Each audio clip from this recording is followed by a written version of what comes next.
কয়লায়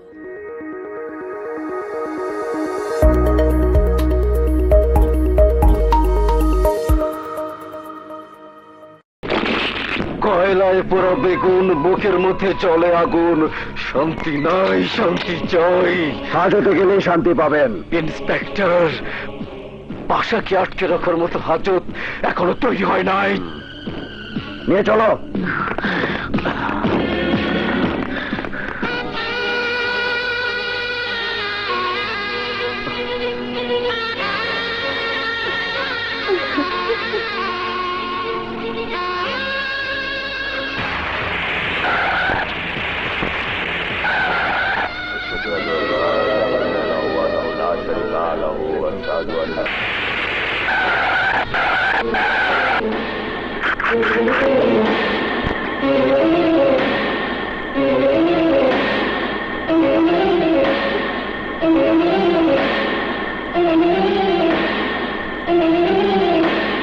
inspector, বলেছিলাম না পাশা তালুকদারকে আটকে রাখার মতো হাজত এখনো তৈরি হয় নাই।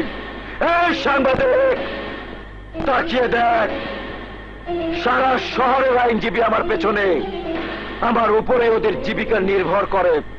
তাই আইনের হাত থেকে ওরা আমাকে রক্ষা করেছে।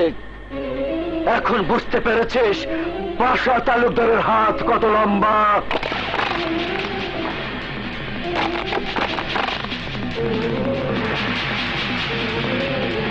Good bye inspector, good bye.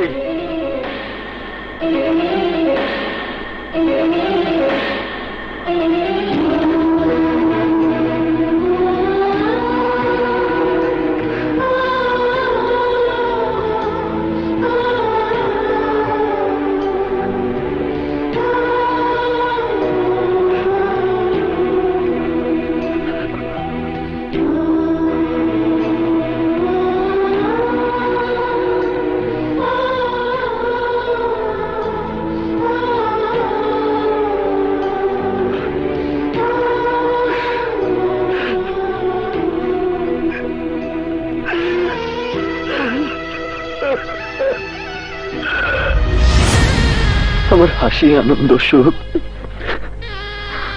আমার সব শেষ হয়ে গেছে। তুলো, দেখো দেখো, দুঃখে ছায়া চেয়ে গেছে এই ঘর, এই সংসারে। এই তুলো, এই দিন আমি সারা শহরে আলোড়ন সৃষ্টি করেছিলাম, তুমি না আমাকে কংগ্রেচুলেট করে কলম উপহার দিয়েছিলে। কিন্তু আজ আজ আমাকে কি দেবে? কি পেয়ে আমি খুশি হব? বলো দোলা, বলো। একটা মরণাস্ত্র, একটা পিস্তল, যে পিস্তলের গর্জনে তোমার মনের এই হাহাকার স্তব্ধ হয়ে যাবে। ওই খুনিতে খুন করে স্বপ্নার সাগরের আত্মাকে শান্তি দিতে পারবে। হ্যাঁ দোলা, হ্যাঁ, তুমি আমার মনের কথাটি বলেছ। সত্যি তুমি আমার সুখ দুঃখের ভাগিদার। না দুর্জয়, ও তোমার মনে ভাগিদার হতে পারে না। ভাইয়া, এ তুমি কি বলছো? আমি ওকে ভালোবাসি। চুপ, একদম চুপ। ফের যদি কথা বলিস তাহলে তোকে আমি... আরে ভালোই যদি বাসিস তাহলে আইন নিজের হাতে তুলে নিয়ে ও খুনি হয়ে অন্ধকার কারাগারে থেকে ঢুকে ঢুকে মরে যাক, তা তুই চাইতি না। যা, আমিও চাই না। আর তুই চাইলেও আমি তা হতে দেব না। ভাইয়া। হ্যাঁ বোন, আর তাই আমি আইনের লোক হয়ে ওকে কোনো বেআইনি কাজ করতে দেব না।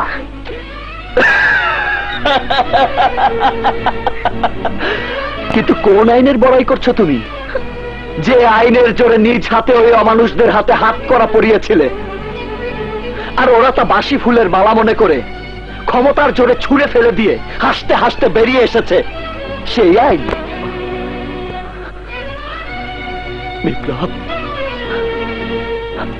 আজ যদি তুমি আমার জায়গায় থাকতে, তাহলে যে আইনের পোশাকে নিজেকে জড়িয়ে আইনের দোহাই দিচ্ছ, সেই অন্ধ আইনের বন্ধ চোখ খুলে দেবার জন্যই তুমিও প্রতিশোধের আশায় আমার সারিতে এসে দাঁড়াতে। নির্মম ভাবে ওই খুনিদের খুন করে আইনের প্রতি ধিক্কার দিয়ে ঘৃণা প্রকাশ করতে। না দুর্জনা, আইন বড় কঠোর। কোন অদৃশ্য ক্ষমতার কালো কাপড় বেঁধে যারা আইনকে অন্ধ বানায়, সত্যের আলো সে বাদল খুলে দিয়ে ওদেরকে একদিন ফাঁসিতে ঝোলাতে পারে। তার প্রমাণ আমি তোমাকে। বলুন, কি জানতে চান? ড্রাগস ইনভেস্টিগেশনে আপনার হাত রয়েছে, তাই তালুকদার মেডিসিন কোম্পানি বন্ধ হচ্ছে না বলেই আমাদের ধারণা। না না না, সব মিথ্যা অপবাদ।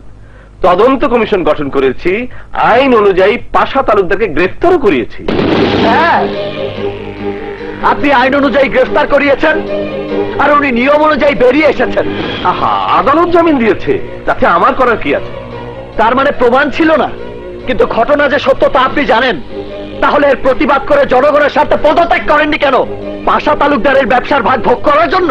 নো নো, এটা শুধু আমাকে হেয় করার পরিকল্পনা, সব ষড়যন্ত্র। স্যার, তা প্রমাণ করার জন্য আপনি কি করতে যাচ্ছেন এবং কি করা উচিত? আমি শীঘ্রই তালুকদার মেডিসিন কোম্পানি সিজ করার অর্ডার দিচ্ছি। কি? ভাষার ভাষা না বুঝলে জীবনের আশা ছেড়ে দিতে হয়, আপনি কি তা ভুলে গেছেন? না, আর তাই এটা শুধু জনগণকে ধোঁকা দিয়ে প্রশাসনকে বোকা বানানোর জন্য, যাতে সবার সন্দেহ দূর হয়ে যায়। কিন্তু আমার প্রেস্টিজের কি হবে? আমার জনপ্রিয়তা কোথায় গিয়ে দাঁড়াবে? বিপদ এলে মাঝে মধ্যে আপদের কাছে মাথা নত করে থাকতে হয়। ঘটনা আইওয়াস হয়ে যাওয়ার পর পয়সার এপিট আর ওপিট সব ঠিক। আমি এবং আমার লোক তোমার সঙ্গে আছি এবং থাকবো, কিন্তু ও বেটা ইন্সপেক্টর বিপ্লবকে বাঁচিয়ে রাখা চলবে না। কারণ ভাই বোনকে হারিয়ে সাংবাদিক দুর্জয় নিস্তেজ হয়ে পড়েছে। কেন জীবনের প্রতি তোমার তো ব্রিটিশ না? আমার কুলাঙ্গার বাবার জন্য, সন্ত্রাসীদের দোসর বাবা নামে কলঙ্ক, ওই অমানুষটির পরিচয় আমি আর বেঁচে থাকতে চাই না। কিন্তু আমার জন্য এই বিপ্লবের মুক্তির পরিচয় তোমাকে বেঁচে থাকতে হবে। বিপ্লব? হ্যাঁ মুক্তি, কয়েকদিনের মধ্যে ভাই ভাবি আসছে, তাই আর দেরি না করে তোমাকে বউ সাজাবো। আদর্শ আগে সারাক্ষণ শুধু এই বুকে ধরে রাখবো। বিপ্লব, মুক্তি, বিপ্লব।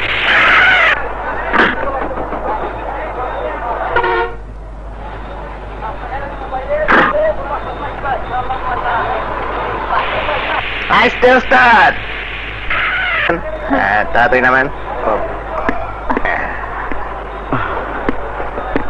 থাক থাক। ভাবি, তোমরা কেমন আছো? ভালো। তোরা সব কেমন আছিস? তোমাদের দয়ায় আমরা সবাই ভালো আছি। দাও চলো।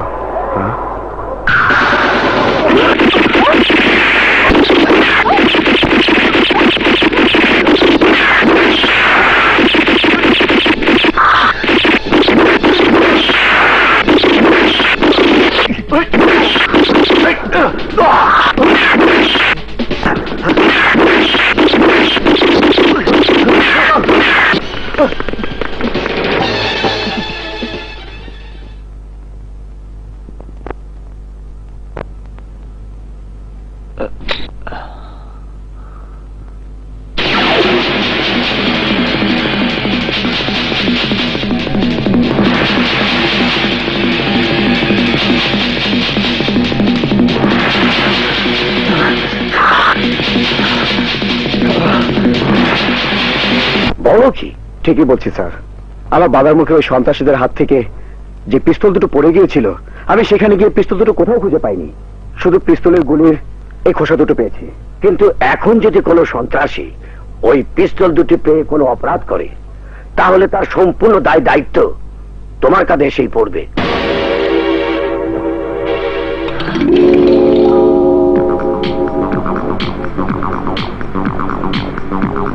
দুর্জয়,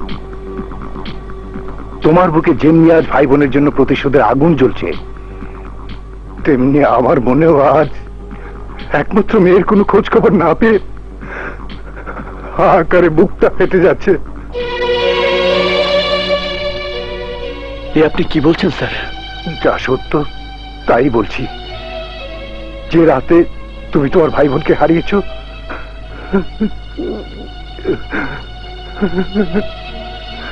সেই রাত থেকে আমার ঝিনুক আর ফিরে আসেনি।